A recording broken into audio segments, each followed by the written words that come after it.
Today I'll be doing something I've wanted to do for ages, and it involves Bury the Brick. Anyone remember this scene of Teching 101's video? Tier Haribel discussion to be precise. Sacrificial tumble! I'm so sorry, Barry, but I gotta do it. I gotta sacrifice you. Why can't you just do this to Pikachu? Because Pikachu's my friend, and I just met you, so sorry. Ugh. Huh?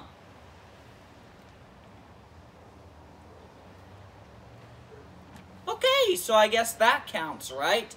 No hard feelings, Barry, you understand. It's all for dramatics, of course. Yes, of course, I knew a knife like this could not penetrate a brick, plushie. I was aware of that the entire time. No, you weren't!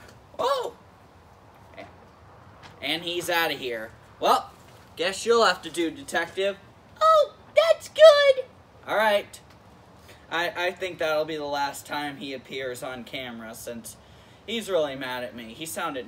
What do you expect? You tried to kill him! Yeah. Alright. Cue the intro.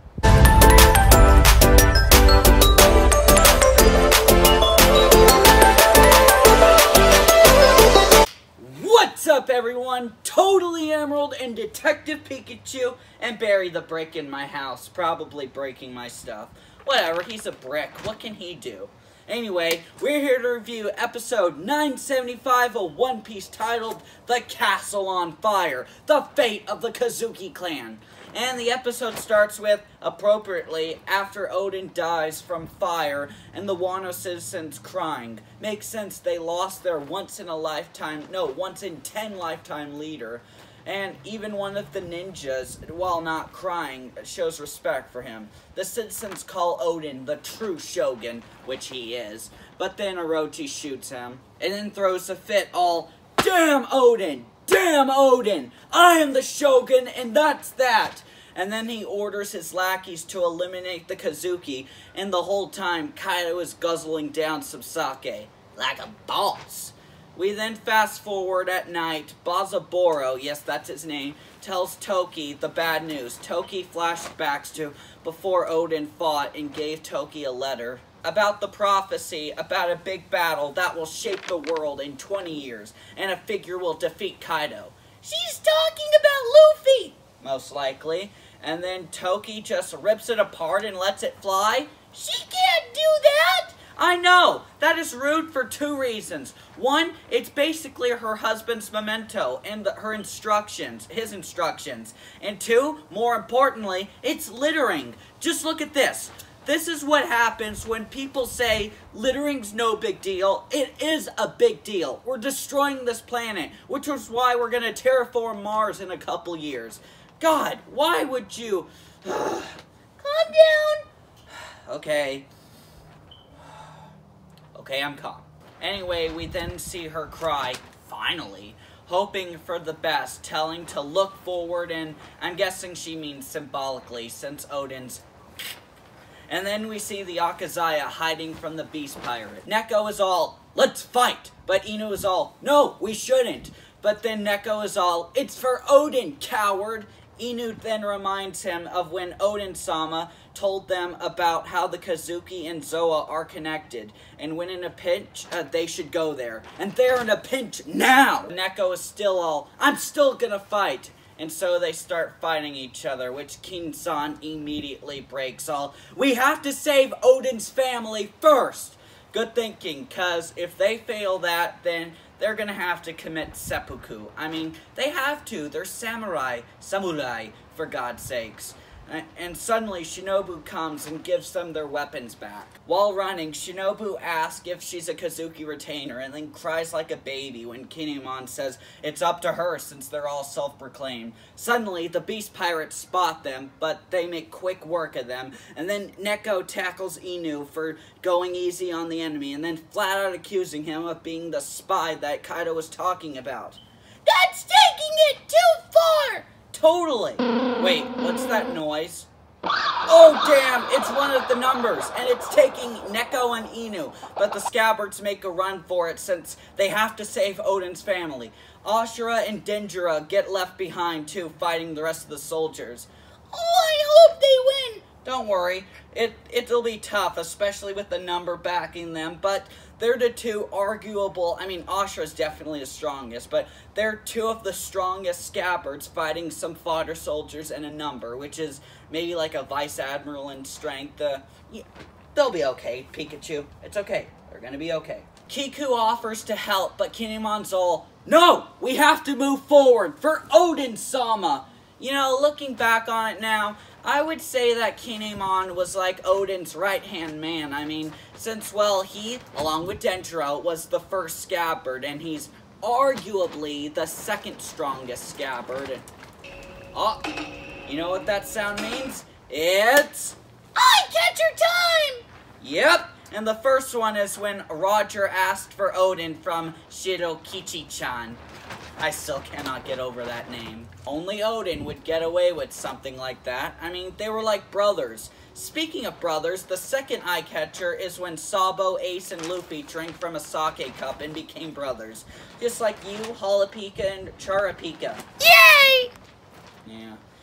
After the eye catchers, we see King commanding his troops to shoot down the Odin castle, and then Big Bad Kaido comes down from above to make sure they're dead. Meanwhile, Hiyori and Momo are, unsurprisingly, crying to their mommy, Toki, but Toki assures them that they'll survive. Then Momo flashbacks to his time with Roger's crew, more specifically when they were on the Octoballoon, and Odin was throwing his son up and down, which Rayleigh was all, no! Stop it! Yeah, remember this theory? I wonder why Roger didn't ask Rayleigh to take care of Ace. I mean, even if you want to argue they'd find out about him, Rayleigh would have been in his prime, and they already leave him alone at 78. Also, Rayleigh wasn't his enemy, never tried to kill him. Sure, they might have fought every now and then, but never to the death. To make matters worse, we have him asking, like 4-year-old Momo, what kind of girls he likes. Seriously, Odin? You said it, Rayleigh. Yeah, you would have made a great daddy.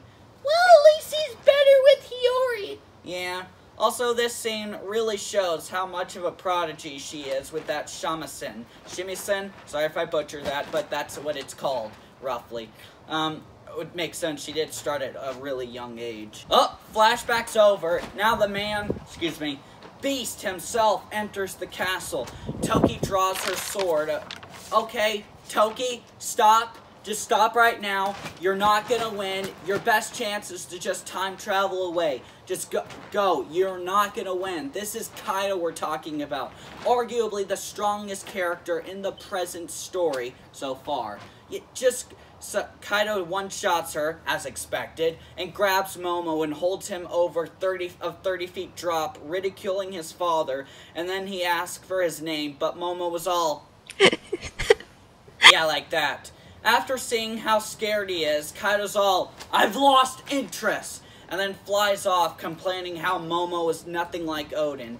Dude, he's 8 years old. Not everyone's gonna be a beast like Odin. And he's just gonna let him die in the fire. Thankfully, the Scabbards arrive and bow for their tardiness. Toki, not upset, tells them she'll stay behind and sends most of them to the future, but gives ownership of Hiyori to Kawamatsu. I'm sure Kawamatsu made a great stepdaddy too. But then Toki makes a run for it via horse, and okay, so remember this quote? And while they're running, Kaido's henchmen shoot them. But like typical anime fashion, they keep missing. Well, some of Kaido's soldiers actually managed to hit Toki. Good thing Shinobu got rid of those guys before they could deal the final blow. We then cut to Bakura Town. Bakura, best Yu-Gi-Oh villain ever, where civilians are horrified by the burning, but Toki, despite being badly hurt, appears on top and is all, don't worry! Ah! Then she gets hit with another arrow, but still pushes through. In 20 years, Wano will be saved, and know the dawn! And she's dead. Okay, that's the end of the episode. Okay, a few things I want to say. Well, for one, her death what shows how tough she is. Like, she took a couple arrows and just like an hour ago, tops, took a hit from Kaido that knocked her out. Now, granted, Kaido was most likely not using any force, but still, an attack from Kaido, yeah, she's tough. She's got some toughness. She's not a weak, frail, you know. I also want to say, talk about perfect timing. The Scabbards just happened to arrive right after Kaido scared the living shit out of them and gave them PTSD. Yeah, that's anime logic. Not extreme one, but anime logic. And the next promo, okay, well, I thought this was going to be the last episode of the Odin flashback, but, well, yes and no. It's the last full episode, but my theory is, after the eye catchers, they're gonna fast forward to the present day, and the eye catcher will be related to that. I mean, that's my predictions. I could be wrong. It could happen at the first minute, the first 5 minutes, and also, well, you know what? I'm pretty sure it'll happen halfway. I mean, they're probably gonna show how the Scabbards adapt to the Scabbards who got left behind adapt to the life without Odin and without a lord. You know? Ronin. Life as Ronin. That's what they'll... Alright. Don't forget to like, subscribe, comment, press that bell icon for more anime and manga content. Alright, here's the after show. I'm afraid I've got some bogus news, guys. It turns out that despite me being 4 in a row straight A student, minus 1 C or B, get this, I'm still not graduating this school year.